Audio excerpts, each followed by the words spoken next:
In the beginning, before time itself, a swirling chaos reigned. Then, from this primordial abyss, emerged a colossal pyramid-shaped mound, Benben. It was the first solid ground, signaling the birth of order. Upon Benben, a lotus flower blossomed, revealing the mighty god Ra, the sun. With Ra came light, piercing the eternal darkness and igniting the universe. He was the prime creator, the source of all life. Through his solitary power, Ra generated the first generation of gods. From his breath, Shu, the god of air, was born. From his moisture, Tefnut, the goddess of rain, emerged. The universe began to take shape. The vast expanse of primordial waters enveloped the young universe. Shu and Tefnut ventured into this immensity, eager to explore. But their absence left Ra in torment, fearing he had lost his divine children forever. In his immense relief when Shu and Tefnut returned, Ra wept tears of joy. From these divine tears, humanity was born. Mankind became a testament to Ra's love and sorrow, destined to populate the earth. Shu and Tefnut, in turn, bore Geb, the god of the earth, and Nut, the goddess of the sky. Thus, the fundamental division between heaven and earth was created. A structured cosmos was taking form. Ra, the great god, reigned supreme, receiving the title of the first Pharaoh. He gifted Egypt with sacred animals like the ox and lion, symbols of his divine power. But his grandest offering was the majestic Nile River. Around the fertile banks of the Nile, human civilization flourished, glorifying the gods. However, Ra harbored a dark premonition. His grandchildren, he foresaw, would challenge his reign, bringing an end to his golden age. Defying Ra's decree, Nut and Geb bore a powerful offspring, Isis, Nephthys, Seth, and Osiris. This new generation of gods marked a pivotal shift in the divine order, setting the stage for epic drama. True to Ra's fears, these new deities dethroned the old sun god. Osiris, the wise and benevolent, ascended to rule the world. But his reign, like all power, was not without its threats. Osiris married the goddess Isis, and together they ushered in an era of unprecedented prosperity. He taught humanity agriculture, weaving and bread-making, civilizing a primitive world. Order was established through his laws. Yet Osiris had a powerful, ambitious brother, Seth. While Osiris's kingdom thrived in the fertile Nile Valley, Seth's domain was the arid, barren desert. Envy poisoned Seth's heart, breeding a desire for vengeance. A deeper betrayal fueled Seth's rage. Osiris had an affair with Nephthys, Seth's wife. From this forbidden union, Anubis, the jackal-headed god of the dead, was born. Seth vowed to make Osiris pay. Seth, the embodiment of evil, plotted his revenge. He invited Osiris to a grand feast, presenting a magnificent custom-made coffin, a cunning trap disguised as a gift, awaiting its unsuspecting victim. Osiris, intrigued, lay inside the coffin, fitting perfectly. Instantly, Seth slammed the lid shut, trapping his brother. The evil god then cast the coffin into the Nile, drowning the benevolent supreme god. Isis's grief was profound. Her tears poured into the Nile, causing its traditional floods, a testament to her sorrow.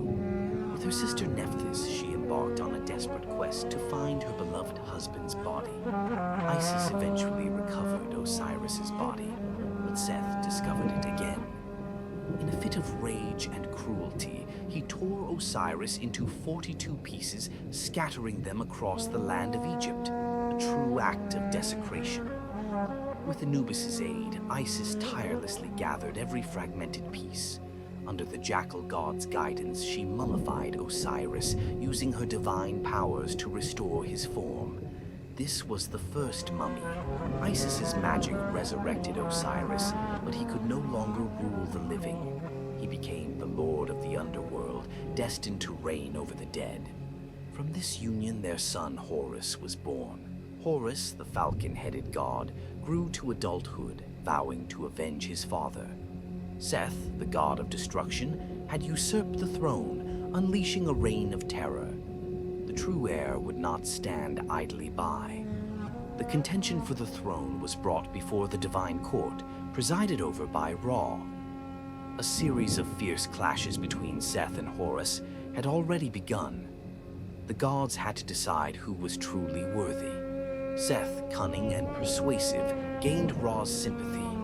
He often protected the sun god from the monstrous serpent Apophis during Ra's nightly journey across the skies. Ra saw Seth as a protector, not just a usurper. Seth proposed a challenge. Both would transform into hippos and submerge themselves for 3 months. Horus, relying on his mother, Isis, urged her to exploit Seth's vulnerability and strike. But Isis hesitated. Isis, feeling sympathy for Seth, could not kill him. Enraged by this perceived betrayal, Horus attacked his mother, severing her head. Thoth, the god of knowledge, intervened, restoring Isis with a cow's head. The clashes continued for years. In a brutal desert fight, Seth gouged out Horus's eyes. Yet, with the help of Hathor, the goddess of love and healing, Horus's vision was miraculously restored. The battle raged on. The court of gods demanded reconciliation. Seth, feigning benevolence, invited Horus to a feast. During the night, Seth attempted to abuse his nephew, hoping to render him unworthy of the throne. But Horus defended himself. Horus, seeking revenge with Isis's aid, placed his divine seed into lettuce leaves. Isis then offered the contaminated lettuce to Seth. Unknowingly, the god of barren deserts ate the tainted greens. Seth began to deteriorate, and a golden disc emerged on his forehead. Thoth seized it, ingraining it into his own head. Seth was humiliated. After 80 long years, the court granted Horus the throne by right. Isis beamed with pride as her son, Horus, assumed his father's throne. Seth, however, was condemned. His fate was to travel with Ra, his enraged screams forever echoing as thunder in the skies. And so Horus's reign began.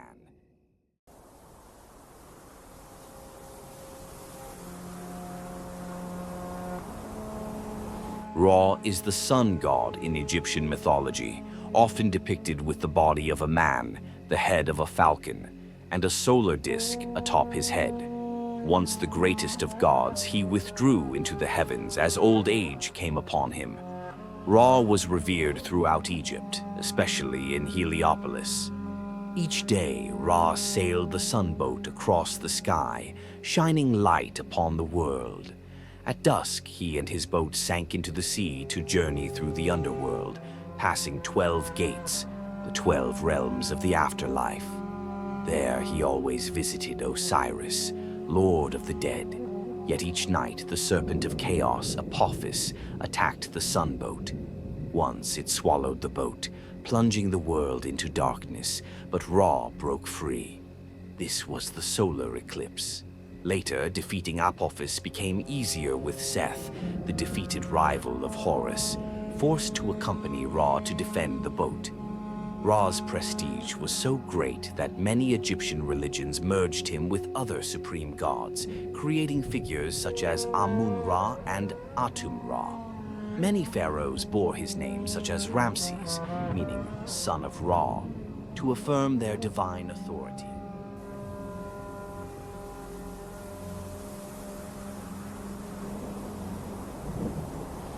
Anubis, the jackal-headed god, was among the most ancient deities associated with death and funerary rites.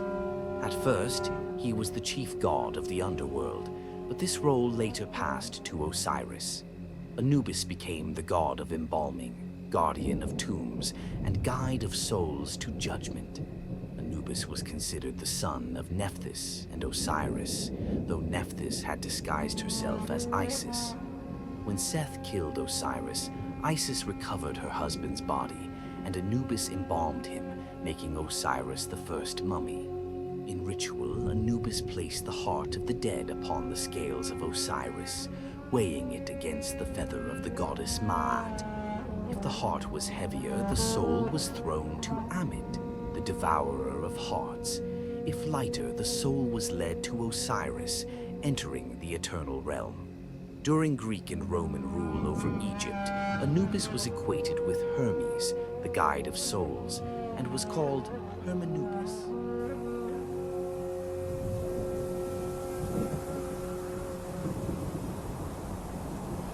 Bastet, the cat goddess, was depicted with the body of a woman and the head of a cat. The Egyptians worshipped cats as sacred animals that protected crops from vermin and venomous snakes. Bastet was linked to the sun, accompanying Ra's boat by day and transforming at night to protect against Apophis. Cats were regarded as family members.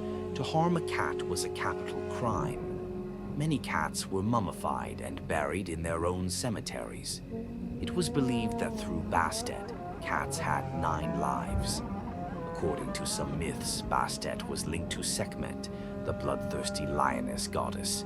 Sekhmet was tamed into Bastet, the gentle goddess who drank milk like a cat. In other traditions, they were sisters, daughters of Ra. Though Egyptian faith has long since faded, even today cats gaze upon humans with a noble look, as if waiting to be worshipped once more.